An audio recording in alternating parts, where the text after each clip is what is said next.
we are never truly lost. Well, okay, sure.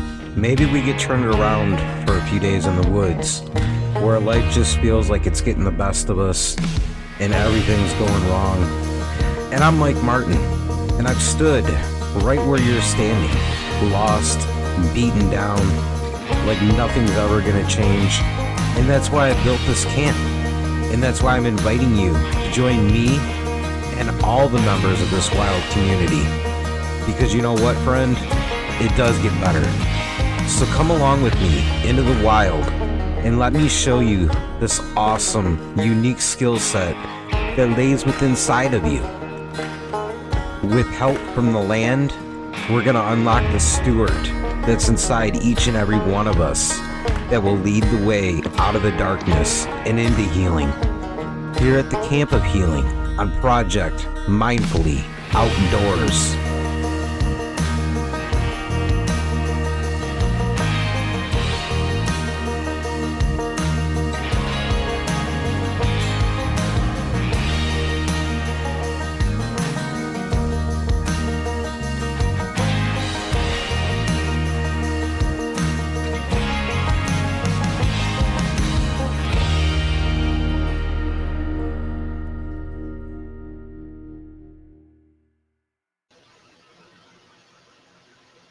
Hey, everybody.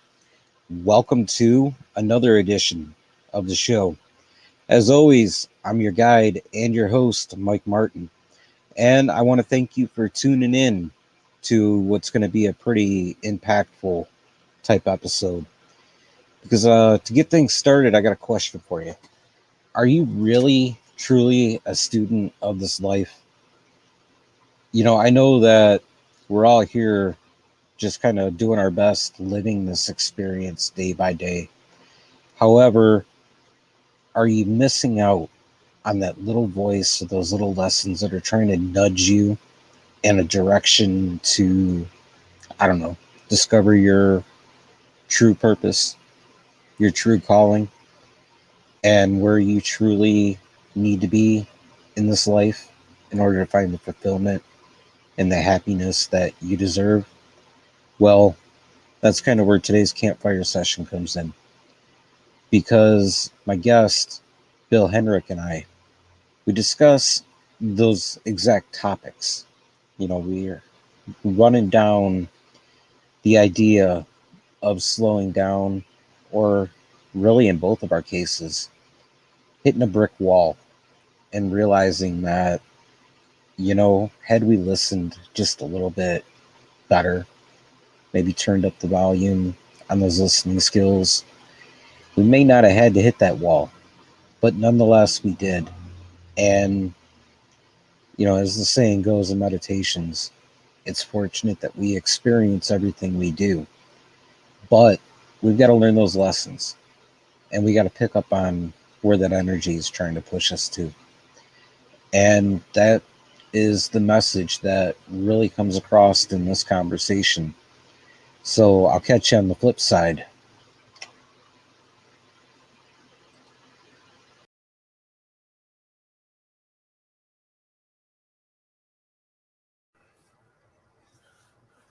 All right, Bill. So as we settle in for this campfire session, I got a feeling that, you know, the campfire is probably a place that you enjoy, or at least being on the road.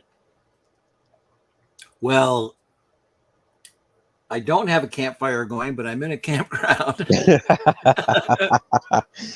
Well, I mean, the digital sense of it.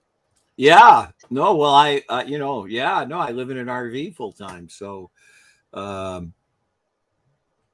outdoors is good and beautiful world. Yeah. And the digital end of it is amazing. See, that's where like the two sides of the fence really are intriguing to me, because, you know, in the normal walks of life, I love being away from people, out in the wild, and, you know, that's where I find my inspiration. But yet the digital aspect of being able to connect this way has really helped me personally along my journey to be able to battle some of the obstacles that I've had kind of hinder me throughout the course of my journey. Mm-hmm. Well, we all have life lessons. There's 38 different life lesson paths. And I've very few people that are aware of that. And that means that everybody's living with a blindfold on, making decisions based upon who they aren't. Now, see, that brings like a interesting reflection, looking in the rearview mirror, because I've done that for so long. And, to think about when I actually had to look in the rearview mirror and realize that the course that I was taking wasn't truly meant for me was probably one of the hardest things to digest. You Mm-hmm. know, you go through life growing up and you're taught, you get a job, you build a family, and that's the stereotypical American dream. You work for those things. Mm-hmm. But to realize that when you're sitting in a mirror and all that stuff is shattered around you, and you go, I'm really miserable right this minute because of that story. However, what is kind of standing outside of the windshield of this truck right now looks like and feels like it's going to be so much better. Well, nearly 30 years ago, I'm sorry for laughing. However, I have that right because almost 30 years ago, I walked away from my life. I was so miserable. I literally walked away from my life. And I ended up changing everything but my name. I had to find the source of my misery. And that's during that time, this is when I've discovered everything. This is how I've learned to teach people what their life purpose is. I don't, it's like you said, if anybody told me I love these podcasts, I'd say you're crazy. If I've had the struggle with the imposter syndrome because I have so much wisdom that people are like, how do you know that? Or what, it's like, I don't know. I just know, you know, Right. and it's like, the only proof I can give you is how I can change your life in this. I don't have degrees and things. I have a associate's degree in business and I've owned businesses my whole life, but this is different. Like now I understand life, and life is only made up of energy. You only pay attention to your energy. You need to have your energy in a place where you can respond with love to any situation in life. And when you can do that and you can understand your energy and how you feel, you can create your path to true north very easily. But you have to do it based on how you feel because it's the only thing that's true. I can definitely relate to that. And I can see where that shift within my own story first started. Mm-hmm. There was that moment where, you're living in that I'm the victim and everything is happening to me type thing. And, poor me.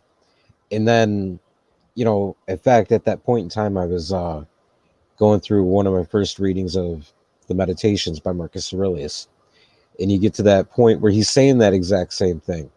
And then he turns around and he challenges it and goes, honestly, it's really not that bad that all this stuff is happening to me. In fact, it's fortunate because nobody's going to endure these things in a way that I will, and nobody's going to gain the things that I gain out of it. Mm-hmm. And for me, that was not only a true connection to myself and true value and worth that can never be stolen from me. Right. But it was also this process and this walk of kind of like mending my heart. Mm-hmm. That's all it's about. Is we're here to we're here to heal our souls. We have lessons to learn, and everybody's down here on Earth, busy, busy, busy. Human doings, not human beings. It's all about how you're being, not what you're doing. Everybody talks about their life purpose. Your life purpose is not what you do, it's the energy you do it with. And when you open yourself up to this energy and follow that joy, you end up doing something exactly like you were talking about earlier, or what I'm doing now is, you know, empowering others so they can go empower others. If you had told me this 20 years ago, I'd be doing this many interviews, the books, and you're whacked. But yet, as I've learned to become open and understand energy and follow the path, it leads to a life that's so exciting. It's just, you can't even describe it. And that's where I'm finding myself now is, when I put out episodes of this podcast and I get the hits that I get, and through the work that I've been doing, it's so humbling to realize that, I walked this journey for a reason, and there's a purpose. Oh, you're so right.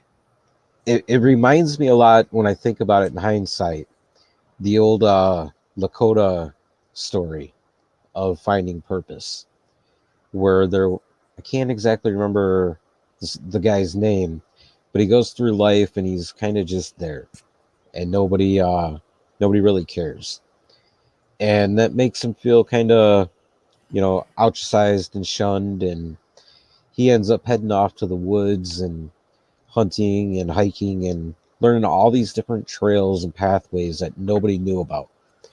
And when he finally came back to camp one day, all the men were gone off on a hunt or a raid or whatever, but there was another tribe that was coming in to raid them, and all that was there was a few old men and the women and children. Obviously they were fit for the picking. And what saved them was the fact that this guy knew enough trails that nobody else knew about to get them to high ground and be able to protect themselves. And in the end, he earned a new name. They had renamed him Good Trail based on the fact that he knew all the good trails, and the trail that he walked individually led him to this greater purpose and Mm-hmm. greater reason. Yeah. You know, when we get out of living in expectations and get into the present moment, you can energize it, and it becomes a catalyst for all of your power and all of your potential. And it brings to you this peace and harmony and a knowing that's amazing. And you get to live life understanding that everybody's on their own path and they're perfectly right where they're supposed to be at this moment. It may not be a vibration I want to be in, but that's okay. There's nothing wrong with them. There's no right or wrong. Everything's just a vibration. There's no logic. Everything's a vibration. There's no rationalizations or rationalizations, telling ourselves story to make something work. When you come from that place of energy, you end up in places that are surprising yet very beautiful, right? Oh, absolutely, you do. You end up walking down that good trail, and in the end, as you throw your cup into the stream to pick up some water, you realize, as your cup overflows, you can share this with other people, and it becomes something that Oh, ooh, so true. it's something that empowers you. And that's kind of where I want to shift things to a little bit, because your book and all that and all the work that you do, I feel like really kind of sings to that guy or girl that's sitting in their truck looking in that rearview mirror going, this is a failure. I've had everything crash down around me. How do I change and shift?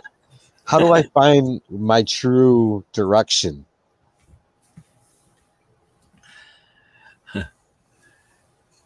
I'm the guy. Um,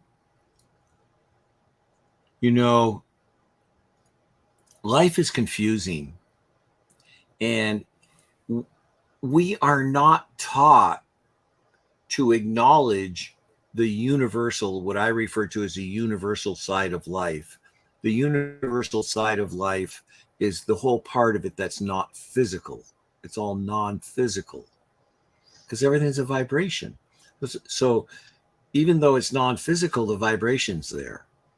Like the universe just runs on a vibration.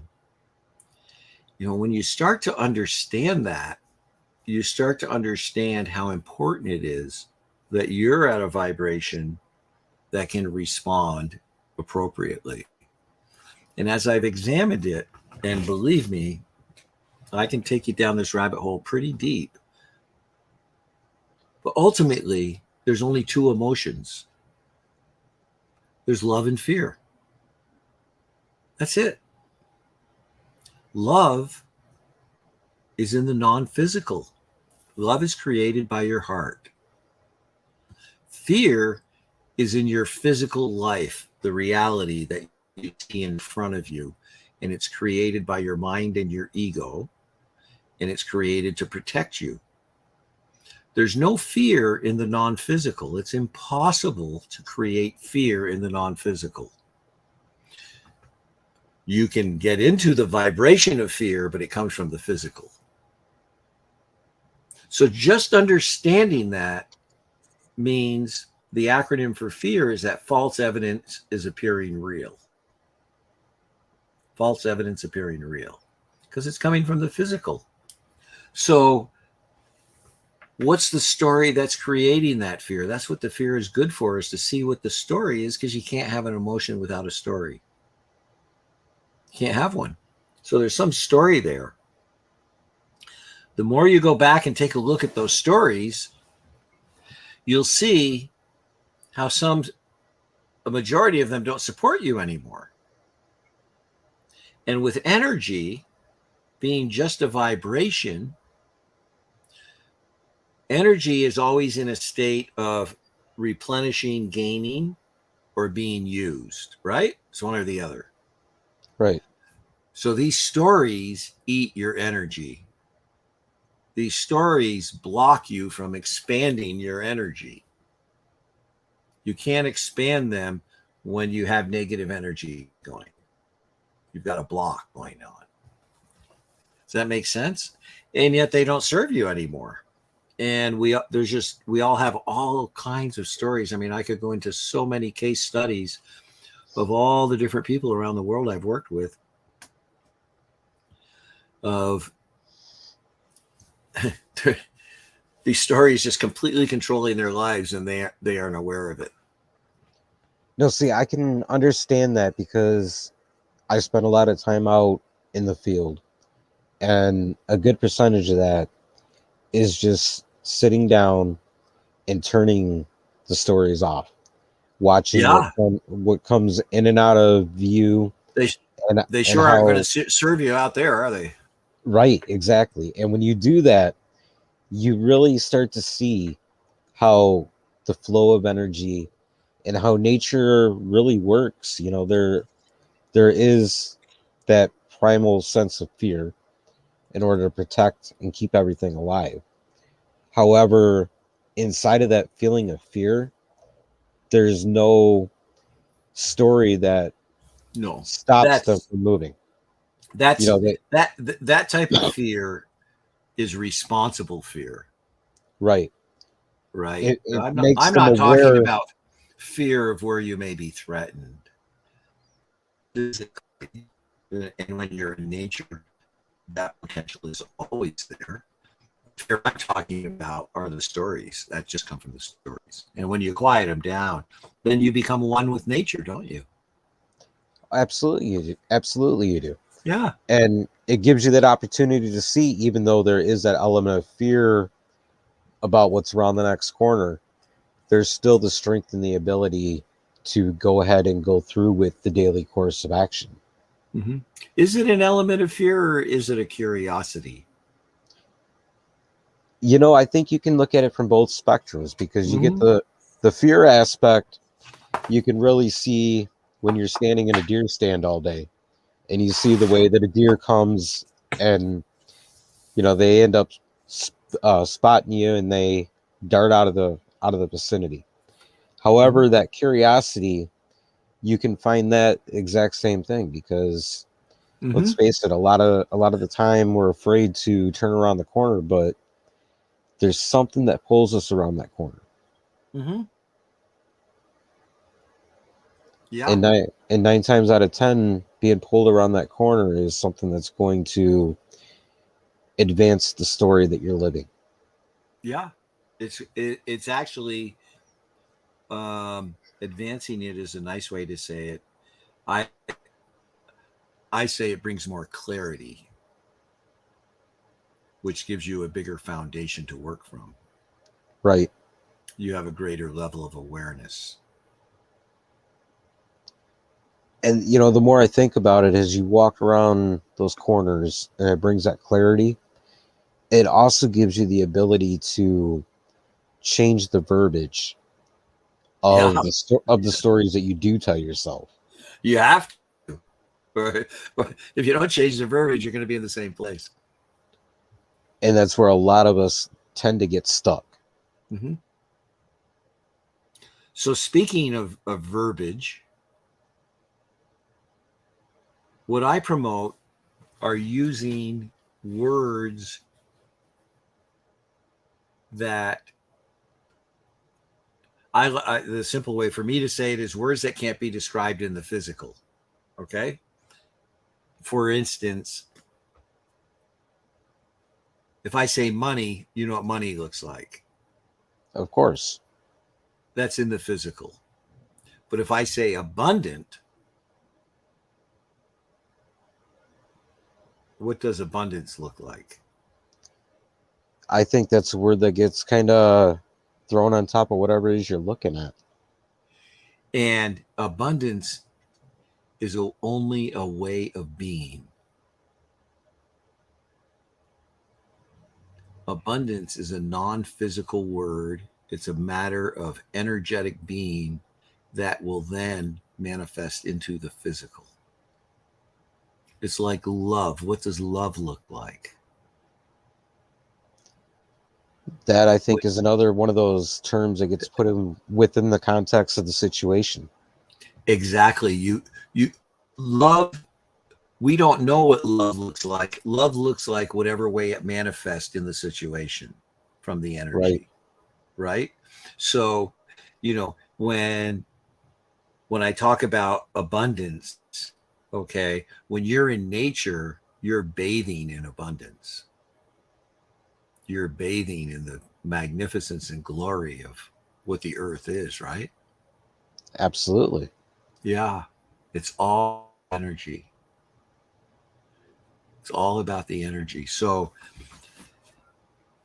um, there's so many words like that. If you use those, you use those words then to expand energy rather than being attached to an expectation in the physical.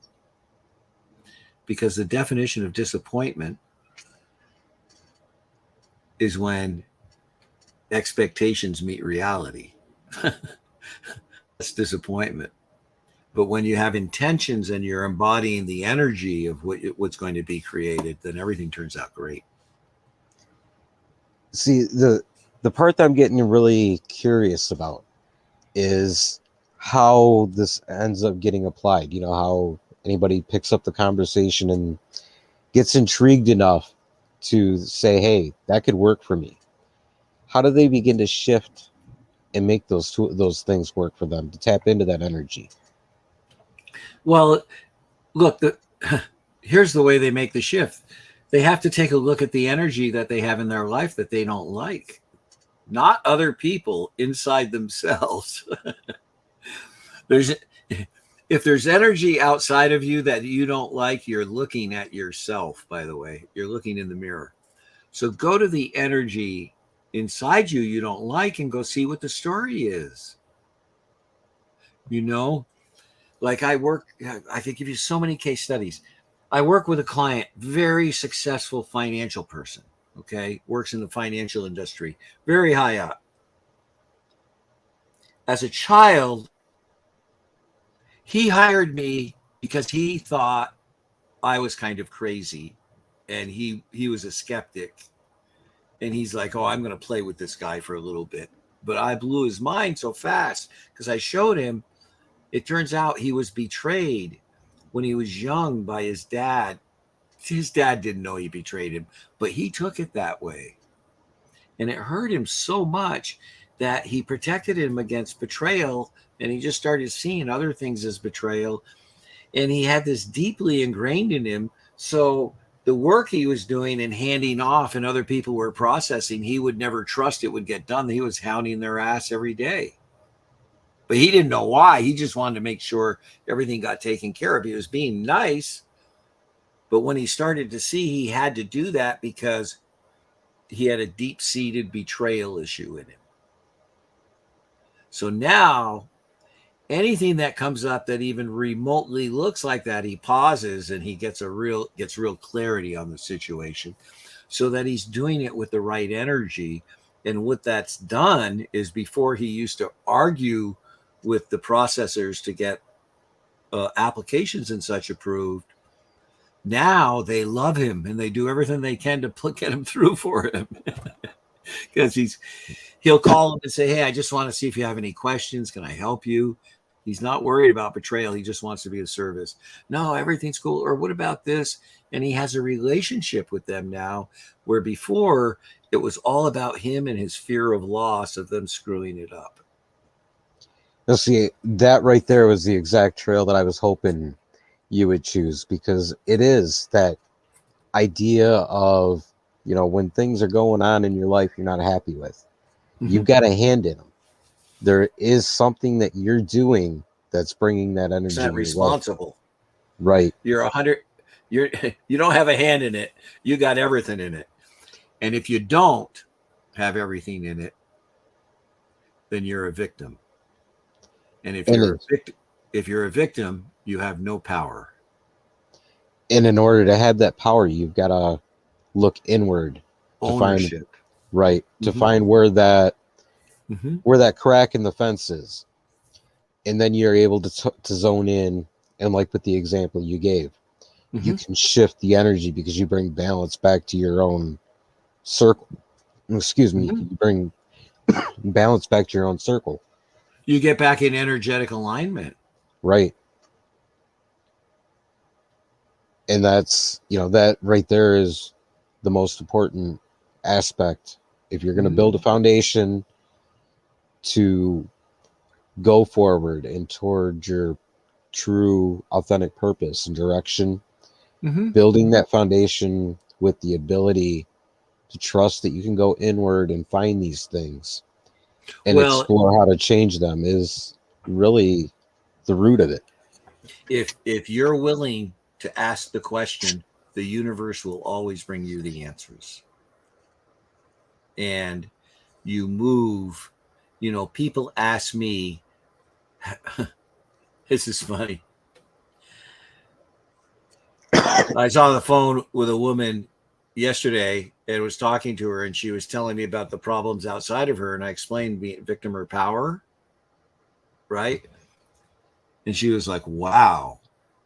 Like, that changed her life right in that second for her. Right. And then in the conversation, she asked, well, if I work with you coaching, how long does it take to get results? And I looked at her and I said, well, are you a victim? She said, no, I'm powerful. I said, well, see, results are instantaneous. Once you make the choice, you get the instant gratification. You have ownership of it. That's how fast it happens. Anything. It's just up to you to write your new story. Say, okay, we're going to create a new trail here. We're going to go down a new trail.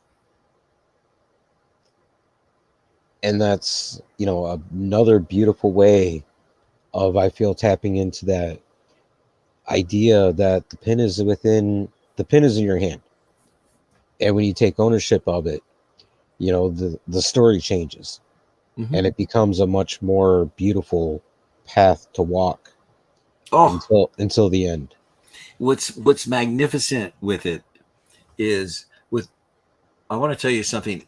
This is an interesting fact about my coaching business. Okay. My average client anyone that works with me, it's a 90-day minimum and I have no contract. Okay. My average client stays with me for 3.5 years because the expansion potential and the power is so awesome. They just want more and more and more access to it. And we can just accelerate that. In fact, I have 3 clients right now that have been with me for more than 5 years. One that just left me was with me 8 years because of this expansion. Like one of the fellows working with me now is in a Fortune 100 company. His whole life has changed. But what's amazing is when you understand and you make these choices, it changes everybody's lives around you too, because the energy is that powerful. It's not from you telling them what to do or what you think they should do. It's from them modeling the feeling they're getting from you that they want more of. There's no logic in it. And that sometimes I feel that lack of logic can be the stumbling block for some people. And then when you finally nudge yourself over that block and you get your feet back on your ground, you realize that there is a whole different world of opportunity out there. Look, logic is not your friend. Your head is not your friend. Your head is a tool that you use, and you use a little logic to figure out what you're going to take care of next. That's it. Do not let it make decisions for you. Use your heart. Your heart always tells you the truth. You just sit quietly, close your eyes, take 3 or 4 deep breaths, and ask your heart. And it's amazing how quickly it responds.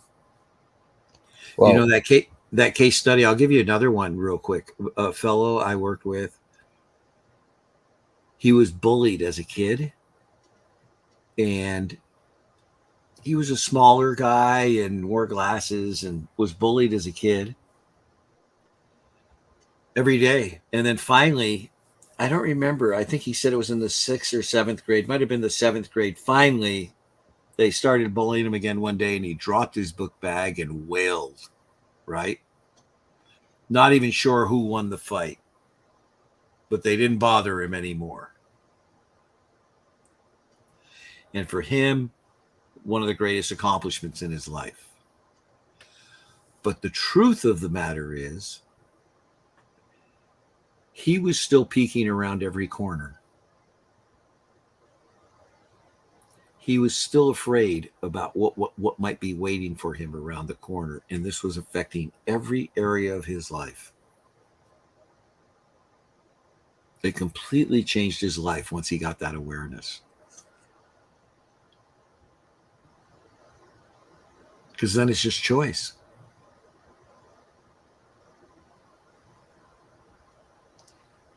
I can see that. I can actually relate to that because there is a lot of that walking through life with that fear and that anxiety. Mm-hmm.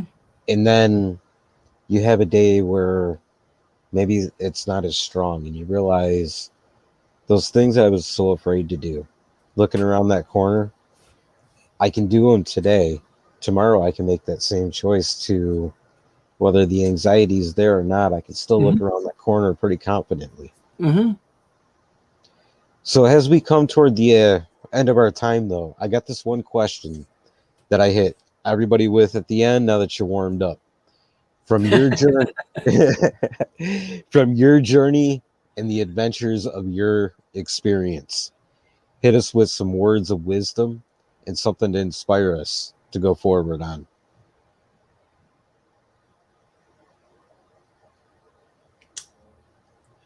You have a special purpose.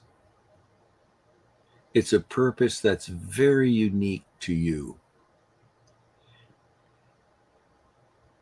If you go through life without becoming aware of this and beginning the search to get clarity on what it is, you will have really missed out on life. The best part of life is everything you can't see, it's just what you feel. and your feelings will always tell you the truth. And your feelings are the only way that you connect to another human being. You can't connect through stories. You connect through the feelings, through your hearts. We know sadness, we know joy, we know love, but there's different stories associated with all of those things. So focus more on how you feel.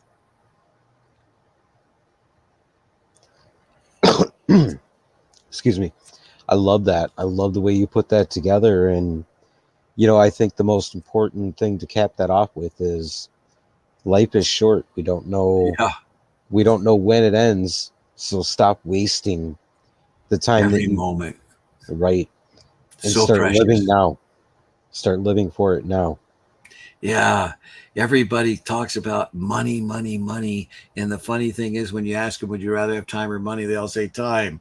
So it's just, yet we don't create that time. We can create it in every moment to have that connection, more meaning, more purpose, more fulfillment, more passion. It's the fabric Yes. of life.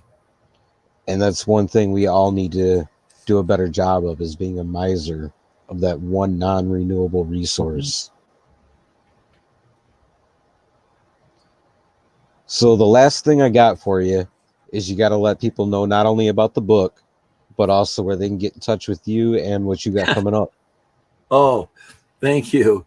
Let's see. My website is True Life Purpose Now, truelifepurposenow.com.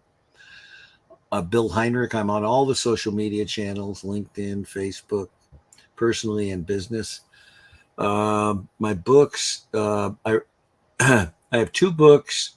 One on Amazon, The Seven Levels of Truth, A Direct Path to Your Life Purpose. That's on Amazon. Or if you want a signed copy, you can go to my website and order one, and I'll sign a copy and mail it to you free. Uh, Everything in that book is what I use in my coaching. It's everything. So it's the best place for anybody to start. I have another book, Clarity Has No Story, is the name of that book. And that's available to you free. You can download it at myfreebook.me. Myfreebook.me. It's all about me, M-E, myfreebook.me. You can get Clarity Has No Story. And what am I up to? I live in an RV. I'm in Las Vegas. I'm on my way to Albuquerque. I'll be in spending the summer in Vermont. That's That's beautiful. That is like the way to live right there. You we talk about the idea of putting the story and the pin in your hand. There's no better way to do it than live on the road that way. mm-hmm. Yeah, it's I've enjoyed it. It's been 3.5 years. It's gone by very fast, Well, surprisingly fast.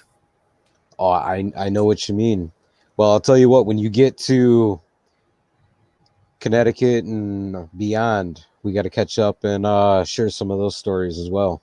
Cool. Let's do that again. I'd love to do that again sometime. I've really appreciated being with It's you. it's been a Project Life blast. Really. I greatly appreciate the time. Thank you very much. I sent. All right, that is it. That is all. That is the end. We've reached the end of yet another edition of Project Mindfully Outdoors. I want to thank Bill for taking the time to sit down and share his wisdom and insight from his journey. It takes a lot to listen to that little voice inside and follow the whisper of the wind that takes you from the life that you knew into the unknown and out on the adventure of, well, a lifetime. You know, it's something that's inside of all of us. We question periodically, is this all life has for us? But yet we refuse to explore the reality of, honestly, the way that the magnet pulls us. And a lot of the time it leads us away from going north. And if you think about something as simple as a bird's nest, As you can see, if you're watching this on video, and if not, and you're listening on the podcast, when I discovered this during the work over the weekend of launching Operation Lending a Hand, and I uncovered the bird nest perfectly the way that it is with the egg in there.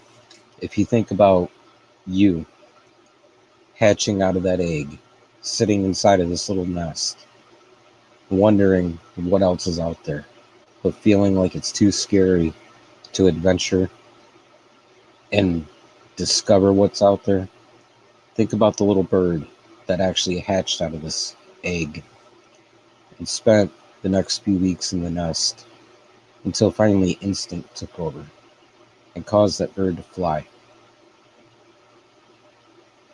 And on that note, we're going to go ahead and call it a day. So, as we wrap this episode up, I want to thank you one more time for joining me here today and along every footstep of this journey.